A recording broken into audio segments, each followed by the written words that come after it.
হেই, আজকে কথা বলবো সেকেন্ড টাইমারদেরকে নিয়ে। আমি নিজেও সেকেন্ড টাইমার যেহেতু, সো সেই জায়গাটা থেকে তোমাদের সাথে সেকেন্ড টাইম নিয়ে কথা বলতে আমার সবথেকে বেশি ভালো লাগে। কারণ সেকেন্ড টাইমের যে একটা যাত্রা, এই যাত্রাটাতে কত ধরনের যে সমস্যা, কত ধরনের যে আহ, উঁচু নিচু রাস্তা পার হয়ে আসতে হয়, সেই জিনিসটা আসলে সবাইকে বলতে ইচ্ছে করে।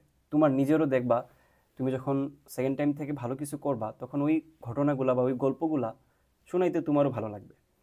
তো আমি যে জায়গাটা থেকে তোমাদেরকে বলার চেষ্টা করব সেটা হলো দায়িত্ববোধ। যেহেতু দীর্ঘদিন ধরে তোমাদের সাথে পথ চলা, সো আমার দায়িত্ব হচ্ছে তোমাদেরকে মোটিভেট রাখা, সত্য জিনিসটা পৌঁছানো।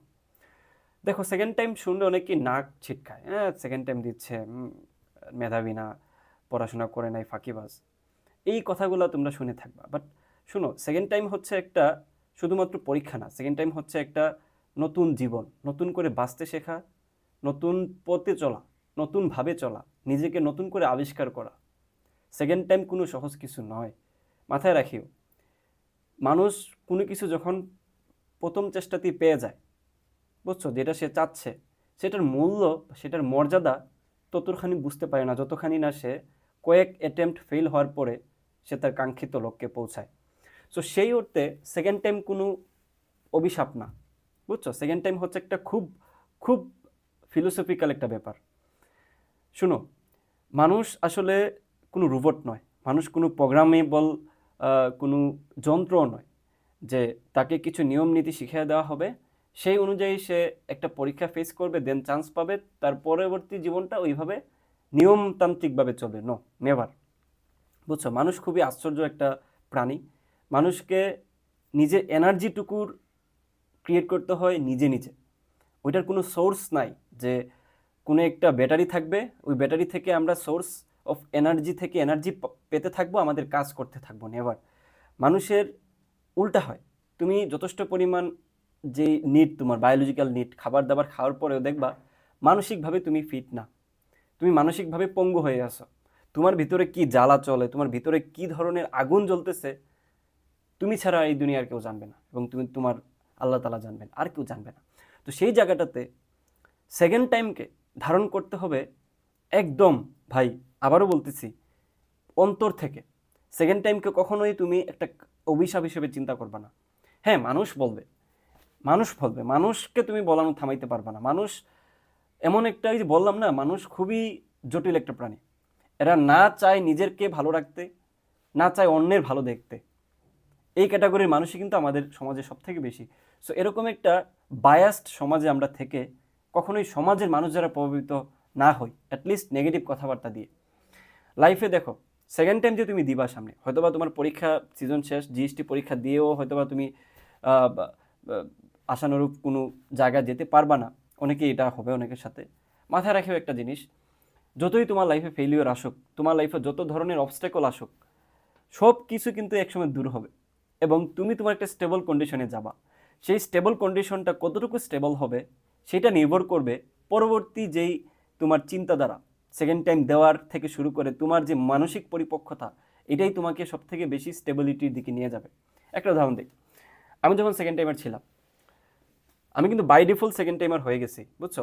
মানে এমন নয় যে তোমার আমার সেকেন্ড টাইম হওয়ার কথা ছিল এই জন্য হয়েছি, নো, নেভার। আমি অনেক কারণেই সেকেন্ড টাইমার হয়ে গেছি। তো সেটার কাহিনী আমি অনেক গল্প আকারে বলছি আমার চ্যানেলে, এগুলো খুব ফেমাস গল্প, দেখে নিও। তো আমি সেকেন্ড টাইম থাকা অবস্থায় যখন দেখলাম যে এই পৃথিবীটা আমি যেভাবে দেখতেছি, এই পৃথিবীটা সেরকম নয়, বা আমাদের সমাজ সেরকম নয়, আমাদের শিক্ষা ব্যবস্থা সেরকম নয়, আমার চিন্তার চেতনার বাইরে যখন আমি আসা শুরু করলাম, ফ্যান্টাসি থেকে বের হয়ে আসলাম, একদম থাবর খায়া, যেটাকে বলে চোর থাপ্পড় খায়া, যখন বের হয়ে আসলাম, রিয়েলিটিতে আসলাম, তখন যাই মনে, আচ্ছা, লাইফ তাইলে এরকম, জীবন তাইলে এরকম, জীবন তাইলে এরকম মানুষকে আঘাত করে।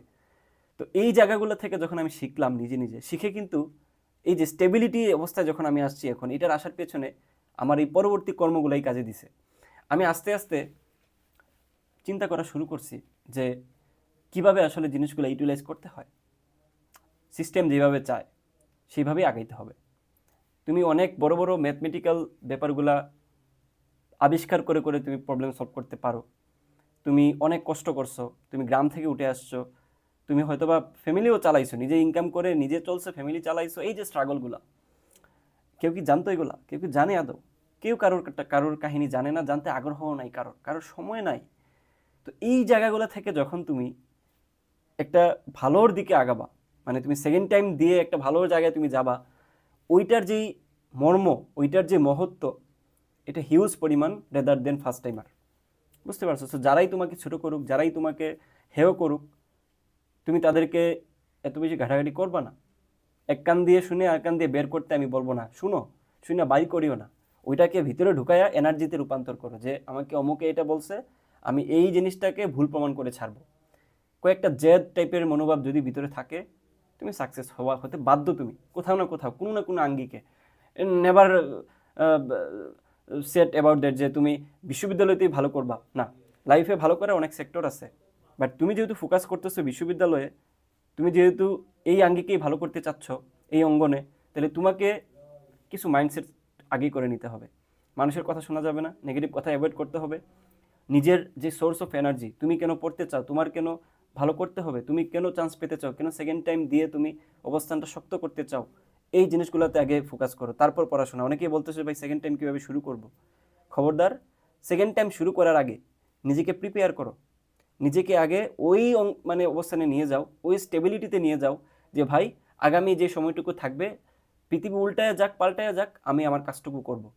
তখন যে তুমি সেকেন্ড টাইম শুরু করবা। আদারওয়াইজ র্যান্ডমলি শুরু করবা, 2 দিন 3 দিন পড়বা, 4 দিন পড়বা, 5 দিনের দিন ধ্যাত বইলা চলে আসবা। এজ ইউজুয়াল তুমি তোমার মতোই থাকবা, ওই যা পরীক্ষার 1 মাস আগে পড়বা। এত সোজা না, নেভার, এতটা ইজি না সেকেন্ড টাইম। বুঝছো? আমি নিজে তো সেকেন্ড টাইমার ছিলাম। এই যে বাইং মাছ তো চেনো, বাইং মাছ চেনো না? এই যে ছোট মাছ, এই যে লম্বা থাকে, তারপর বেশি জুকের মতো নাচানাচি করে, বাইং মাছ এভাবে এভাবে। এটা কিন্তু অনেক পাতলা। বুঝছো? তো পড়াশোনা করতে করতে বা ওই সেক্টরটাতে পরিশ্রম করতে করতে এরকম বাইং মাছের মতো হয়ে গেছিলাম। বুঝছো? সেকেন্ড টাইমের প্রত্যেকের ক্ষেত্রে এরকম ঘটে। আমি বলতেছি না তুমি বাইং মাছ হয়ে যাও, বুঝছো? এখন তো বাইং মাছ না, এখন তো আলহামদুলিল্লাহ। যাই হোক, বাইং মাছ হওয়ার কথা বলতেছি না। আমি বলতেছি নিজেকে যতভাবে ভাঙা যায়, নিজেকে যতভাবে এই ক্ষেত্রে নিজেকে যত বেশি প্রেশারে রাখা যায়, যত বেশি নিজেকে জুলুম করা যায়, সাকসেস তুমি হইতে বাধ্য। বুঝছো? সো আগে প্রিপেয়ার থাকো, আগে প্রিপেয়ার করো নিজেকে, পরে পড়তে বসবো। আমি নিজেই তোমাদেরকে পড়াবো, আমি নিজেই তোমাদেরকে নিয়ে কাজ করবো। যারা সেকেন্ড টাইমার আসছো, আমি তোমাদের সাথে আছি, তোমাদের পক্ষে আছি। এবং বাকি সময়টুকু সাস্ট বলো, যত সেকেন্ড টাইমার বলো, আমি সবার সাথে থাকবো। সবাইকেই আমি সব ধরনের গাইডলাইন, সব ধরনের যত কিছু লাগে সব দিয়ে যাবো। বাট আগে ওই মাইন্ডসেটটা তৈরি করো, যেটা ভাইয়ে বলছি। ওকে? যাতে আমি জিজ্ঞেস করলে বলতে পারো যে ভাই ডিটারমাইন্ড, আপনি যা বলবেন আমি তাই করবো।